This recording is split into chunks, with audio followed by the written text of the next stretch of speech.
Hello friends, welcome to Sagar Robotics. Friends, आज की इस वीडियो के अंदर मैं आपको एक काफ़ी पावरफुल एयर पंप बना के दिखाने वाला हूँ। तो चलिए शुरू करते हैं आज का वीडियो। लेकिन उससे पहले अगर आप हमारे इस चैनल पे नए हैं, अभी तक चैनल को सब्सक्राइब नहीं किया है, तो जल्दी से जल्दी चैनल को सब्सक्राइब करके जो नोटिफिकेशन बेल है उसको ऑल पे सेट कर दो। तो चलो चलते आज के वीडियो की ओर। तो फ्रेंड्स, आपको सबसे पहले किसी भी आपके फ्रेंड के बर्थडे पार्टी के अंदर जाना है और उसके अंदर से एक इस तरीके का बलून उठा के ले आना है। तो फ्रेंड्स, ये बलून मैं वहाँ से लेके आ गया। तो अब आपको क्या करना है, कैंची लेनी है और इस बलून को करीब करीब यहाँ से कुछ इस तरीके से कट कर लेना है। तो इसको इस तरीके से बलून को कट कर लेने के बाद आपको ये जो बलून के टुकड़े हैं इनको बाहर फेंक के आना है। और उसके बाद आपको यहाँ पे लेना है इस तरीके का पीवीसी पाइप का टुकड़ा। इसका नाप क्या है ये फ़िलहाल मुझे भी नहीं पता, मैं आपको दिखा देता हूँ। देखो, ये करीब करीब 1 इंच के करीब है और ये 20 mm का जो बिजली फिटिंग का पाइप आता है वही उसी का टुकड़ा है। तो उसके बाद आपको क्या करना है, वो जो हम 2 बलून के टुकड़े फेंक आए थे बाहर, उसको फिर से बाहर जाना है और फिर से उठा के ले आना है। देखो, मैंने इसको कहीं पे भी नहीं फेंका था, यहीं पे रख दिया था। अगर आप फेंक के आए हो तो फिर से उठा के ले आना। और अब आपको इनको कुछ इस तरीके से यहाँ पे लगा देना है। लेकिन ये यहाँ पे थोड़ा बड़ा हो रहा है तो उसको हम कुछ बाद में करेंगे। उससे पहले आपको इसको कुछ इस तरीके से यहाँ पे सेट कर देना है और थोड़ा सा आपको इसको ढीला रखना है। कुछ ज़्यादा भी मत ढीला रख देना है, सिर्फ थोड़ा सा ऐसा ढीला रखना है। और उसके बाद आपको यहाँ पे इस तरीके का जो धागा आता है वो ले लेना है। इस तरीके का मतलब ये रीढ़ के ऊपर रहता है, लेकिन मैंने मशीन की बॉबिन के ऊपर मिला तो यही ले आया भाई। आपके पास जो भी हो आप धागा ले सकते हो। तो उसके बाद आपको क्या करना है, ये जो बलून ऐसे लगाया था हमने तो इसको थोड़ा ढीला रखा है और इसके बाद आपको ये जो धागा है इसको मजबूती के साथ लगाना है। बलून को यहाँ पे ढीला रखा लेकिन धागे को ढीला नहीं रखना है। आपको यहाँ पे धागे को काफ़ी मजबूती के साथ यहाँ पे कस के लगा देना है। अगर आप इसको ढीला छोड़ते हो तो ये जो है वर्क नहीं करेगा और आपका यहाँ से निकल सकता है। तो मैं इसको यहाँ से मजबूती के साथ लगा देता हूँ। तो फ्रेंड्स, उसके बाद आपको यहाँ पे फेविक्विक लेनी है और इस धागे को यहाँ पे थोड़ा सी पिला देनी है। फेविक्विक पीते ही हमारा ये जो धागा है ये काफ़ी मजबूत हो जाएगा। लेकिन सिर्फ धागा ही मजबूत होगा भाई, आप मत पी के देखना इसको, वरना आप काफ़ी ज़्यादा चलो आप समझ सकते हो आपको क्या होगा अगर इसको पी लेते हो। तो सिर्फ धागे को मजबूत करना है, आपको नहीं। तो इसको कुछ थोड़ा सा 1-2 सेकंड के लिए सिर्फ सूखने के लिए छोड़ देते। तो भाई अब इस धागे को यहाँ से कट कर लेते हैं क्योंकि इसका हमें यहाँ पे कोई काम नहीं है। तो इसके बाद जो एक्स्ट्रा का बलून है उसको भी हम यहाँ पे कट कर लेंगे।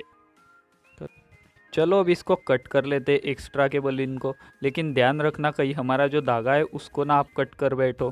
तो चलो मैं इसको अच्छे से कट कर लेता हूँ।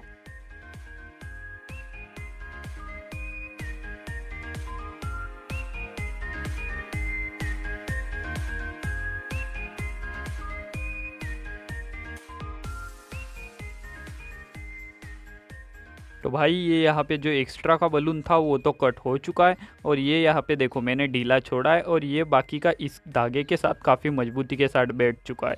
तो चलो अब इसको रखते हैं थोड़ा साइड में।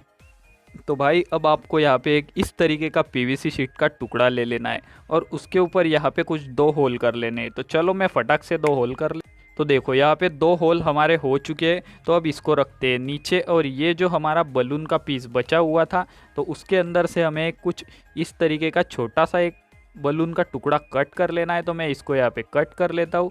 तो यहाँ पे ये जो टुकड़ा है ये हमको कुछ यहाँ पे इस तरीके से चिपका देना है। तो चलो इसको भी फेविक्विक से चिपका देते हैं।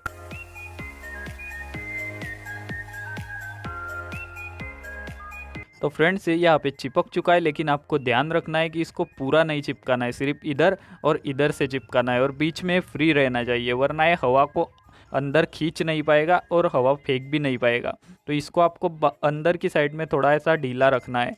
तो उसके बाद ये जो बनाया था उसको आपको यहाँ पे कुछ ऐसा रखना है और उसके बाद यहाँ पे ये जो फेविक्विक है इससे काफ़ी मजबूती के साथ चिपका देना है। इसके अंदर से हवा जो है यहाँ से लीक नहीं करनी चाहिए। तो इसके लिए आपको यहाँ पे अच्छे से फेविक्विक डाल देनी है। तो फ्रेंड्स, अब उसके बाद मैंने यहाँ पे कुछ एक इस तरीके का जो तार रहता है उसको बेंड करके एक शेप बना लिया है। ये हमारी कनेक्टिंग होने वाली है। तो आप देख सकते यहाँ पे कुछ भी नहीं, सिर्फ यहाँ से ऐसा बेंड किया है और यहाँ से कुछ इस तरीके से बेंड कर दिया है। तो अब इसके बाद हमें एक इस तरीके का जो पीवीसी शीट का टुकड़ा है वो ले लेना है। इसको मैंने ऐसे गोल राउंड शेप में कट कर लिया है। तो अब इसको यहाँ पे हम कुछ ऐसा चिपका लेते हैं। तो इसको भी यहाँ पे चिपकाने के लिए मैं फेविक्विक का ही यूज़ कर रहा हूँ, क्योंकि यही भाई सब कुछ चिपका देती है, मेटल भी चिपकाती है, प्लास्टिक भी चिपकाती है, सब कुछ चिपका देती है।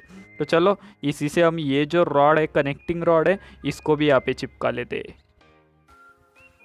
तो ये यहाँ पे कुछ मजबूती के साथ चिपक चुका है। तो अब ये जो हमारा था ये ले लेना है और इसके भी बीच में आपको यहाँ पे एक फेविक्विक की बूंद को इस तरीके से यहाँ पे लगा देना है। अरे यहाँ पे कहाँ चिपक रही, तो ये देखो ये यहाँ पे चिपका दिया। उसके बाद ये जो है इसको भी यहाँ पे हम ऐसे चिपका लेते हैं। तो फ्रेंड्स अब उसके बाद आपको एक इस तरीके की जो पीवीसी शीट है वो ले लेनी है। तो ये जो पीवीसी शीट है इसको हम यहाँ पे कुछ ऐसे चिपका देंगे। तो चलो इसको भी यहाँ पे चिपका लेते हैं। दोस्तों इसके बाद आपको एक इस तरीके का जो पेन की रिफ़िल आता है उसका टुकड़ा ले लेना है। तो ये जो टुकड़ा है तो उसको ये जो हमने कनेक्टिंग बनाई है इसके अंदर कुछ यहाँ पे इस तरीके से आपको लगा देना है। इसके अंदर ये ऐसे बैठता है कि जैसे पेन वालों ने हमारे लिए ही इस रिफ़िल को बनाया है। तो यहाँ पे ये बैठ चुका है। अब इसके बाद हमें एक फ्लाईव्हील टाइप का भी बनाना पड़ेगा जो कि मोटर को घुमा सके। तो यहाँ पे मैंने एक ऐसा राउंड शेप का पीवीसी का टुकड़ा कट कर लिया और उसके अंदर एक साइड में होल कर दिया और एक बीचों बीच होल कर दिया। तो इसके बाद आपको यहाँ पे एक मोटर लगने वाली है। तो ये मोटर आपको टेप रिकॉर्ड के अंदर या फिर डीवीडी प्लेयर के अंदर मिल जाएगी, या फिर आप जो जहाँ पे टेप रिकॉर्ड और डीवीडी प्लेयर रिपेयर होते थे उनके यहाँ से ला सकते हो। ये आपको 5 या 10 रुपये में मिल जाएगी पुरानी मोटर। यहाँ पे पुरानी मोटर ख़राब नहीं रहती भाई, चालू रहती है। तो इसके ऊपर आपको इसको ऐसे लगा देना है और यहाँ पे ये जो होल है इसको मैंने 1 mm या 1 mm का जो ड्रिल बिट आता है उससे किया है। तो अब आपको क्या करना है, ये यहाँ पे जो होल डाला है उसके अंदर ऐसे लगा देना है और इस मोटर को यहाँ पे हम फेविक्विक से चिपका देते हैं। तो फ्रेंड्स अब यहाँ पे हम फेविक्विक लगा लेते हैं। इसके बाद हम यहाँ पे हॉट ग्लू लगा देंगे या फिर इसकी मोटर की मजबूती के लिए और थोड़ा फेविक्विक डाल देंगे। तो ये जो कनेक्टिंग है उसको इसके अंदर ऐसे लगाना है और यहाँ पे इसको कुछ ऐसे हमें यहाँ पे चिपका देना है। तो ये आपको ध्यान रखना है कि ये जो मोटर की ये मेटल है तो थोड़ा समय लगेगा और पीछे से भी वायरों का ध्यान रखना। और यहाँ पे ये ध्यान रखना है कि जब हमारी ये पुली जो है ये इस साइड में जो रॉड आती है तभी ये जो बलून है ये खींचा जाना चाहिए, और ये जो पुली जैसे अंदर जाती है तो ये जो बलून है ये अंदर की साइड में जाना चाहिए। तो ये इस तरीके से हिलना चाहिए। जैसे ये देखो मैंने इस साइड में लाया तो ये बलून खींचा गया, और जैसे ऐसे घुमाया तो ये बलून अंदर की साइड में गया। तो ये इस तरीके से मूव करना चाहिए आपका भी। यहाँ पे देखो ऐसे घुमाने के ऊपर ये जो है ये रॉड देखो इस तरीके से यहाँ पे निकल जा रही है। तो इसके लिए भी अब हम कुछ थोड़ा सा जुगाड़ कर लेते हैं। तो फ्रेंड्स ये जो निकल जा रहा है तो इसके लिए यहाँ पे जो जैसे हमने पेन की रिफ़िल डाली उसी तरीके से मैंने और एक पेन की रिफ़िल का टुकड़ा कट कर लिया है यहाँ पे। तो ये जो पेन की रिफ़िल का टुकड़ा है उसको हम यहाँ पे डाल देते हैं। तो दोस्तों यहाँ पे ये देखो ये मैं हॉट ग्लू से चिपका के लेके आया, क्योंकि ये अगर चलेगा तो ये सारा लोड इस मोटर के ऊपर आने वाला है, और अगर हम फेविक्विक के ऊपर छोड़ देते हैं तो मोटर निकल सकता है। इसलिए मैं यहाँ पे सारी ओर मतलब इधर उधर से पूरा हॉट ग्लू डाल के लाया जिससे कि ये पूरा मजबूत हो जाए। और उसके साथ साथ यहाँ पे इसको कवर करने के लिए मैंने कुछ पीवीसी शीट के टुकड़े ले लिए हैं। तो चलो अब इसको फटाक से यहाँ पे इस तरीके से कवर कर लेते हैं।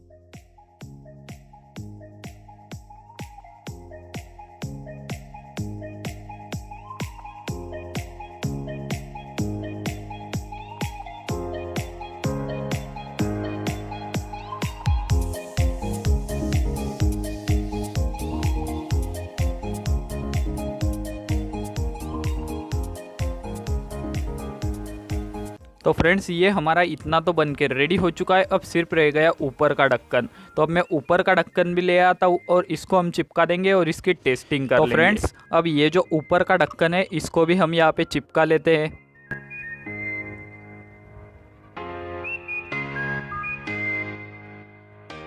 तो गाइज़ ये अच्छे से हमारा बन के रेडी हो चुका है, लेकिन इसके आउटपुट के लिए ट्यूब लगेगी। तो यहाँ पे मैंने एक इस तरीके की, देखो काफ़ी पुरानी और काफ़ी ख़राब लग रही होगी भाई, लेकिन मेरे पास ये ही मिली मेरे को, मैं नई ला नहीं पाया, इसलिए फ़िलहाल मैं यही का टुकड़े का यूज़ कर रहा हूँ। आप इसकी जगह पे जो आईवी सेट की पूरी नल्ली आती है लंबी, उसका यूज़ यहाँ पे आराम से कर सकते हो, चल जाएगी। लेकिन मेरे पास फ़िलहाल नहीं थी, इसलिए मुझे इसका यूज़ करना पड़ रहा है। तो हम इसको यहाँ पे चिपका देते हैं, लेकिन यहाँ से जो हवा है वो लीक नहीं होनी चाहिए, वरना वो कुछ काम नहीं करेगा। तो उसके लिए यहाँ पे मैंने हॉट ग्लू स्टिक ले ली है, इसको मैं लाइटर के ऊपर हीट कर लेता हूँ।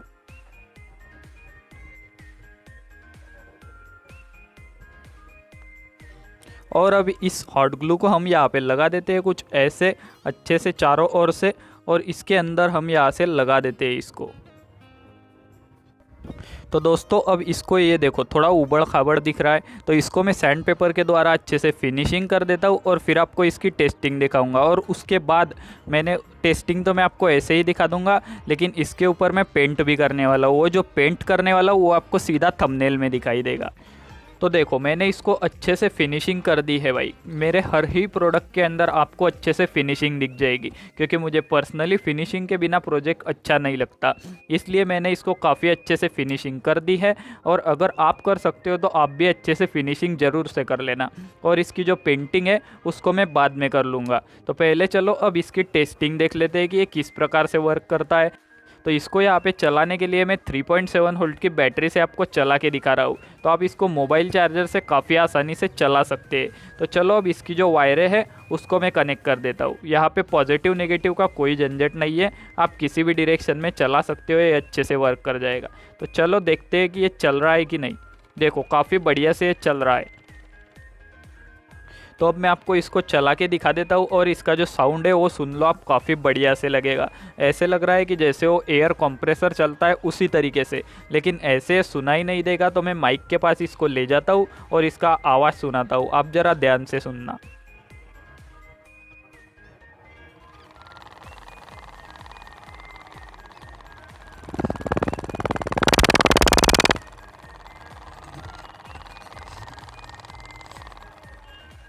तो देखो दोस्तों आपने इसका साउंड भी सुन लिया, कितना गजब का आ रहा है। तो चलो अब इसकी टेस्टिंग कर लेते हैं। तो यहाँ पे मैं थोड़ा सी मिट्टी ले आया, इसको भी देखते हैं रेत को ये ढकेल पाता है, उड़ा पाता है कि नहीं, और उसके बाद कुछ और टेस्टिंग करेंगे। तो चलो मैं इसको ऑन कर देता हूँ यार।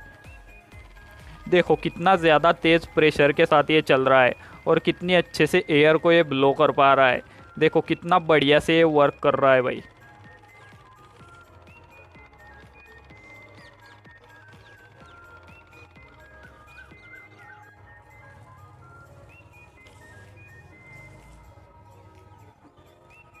भाई इसकी वायर निकल गई, मैं फिर से लगा देता हूँ, चलो कोई बात नहीं।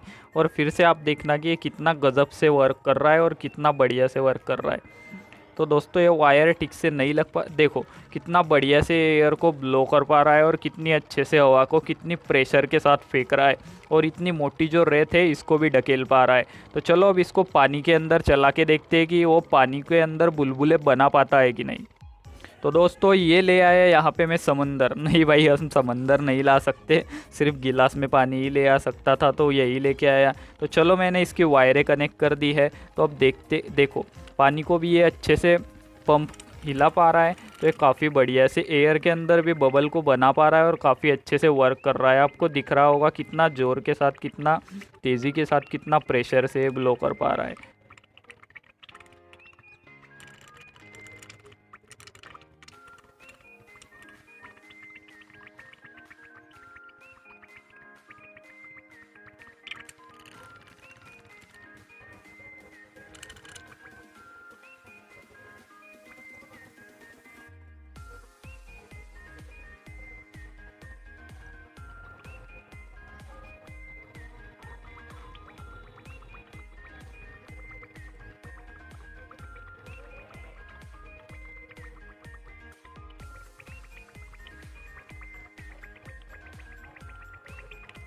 तो दोस्तों हमारा जो एयर पंप था ये काफ़ी बढ़िया से वर्क कर रहा है यहाँ पे। और अगर आप इसको इस बैटरी की जगह पे अपना जो मोबाइल चार्जर आता है उससे चलाते हो तो ये और भी ज़्यादा पावर के साथ वर्क करेगा, क्योंकि इसके अंदर जो मोटर लगाई हुई है ये 12 वोल्ट तक काफ़ी बढ़िया से चल जाती है। तो आप 12 वोल्ट तक इसको चला सकते हो, या फिर कम से कम 3.7 वोल्ट की बैटरी से। तो हमारा जो एयर पंप था वो काफ़ी बढ़िया से वर्क कर गया। तो दोस्तों आपको ये वीडियो कैसा लगा मुझे कमेंट में ज़रूर बताना, और अच्छा लगा हो तो लाइक लाइक कर दो और चैनल पे नए हो तो सब्सक्राइब कर दो। मैं मिलता हूँ किसी और इंटरेस्टिंग वीडियो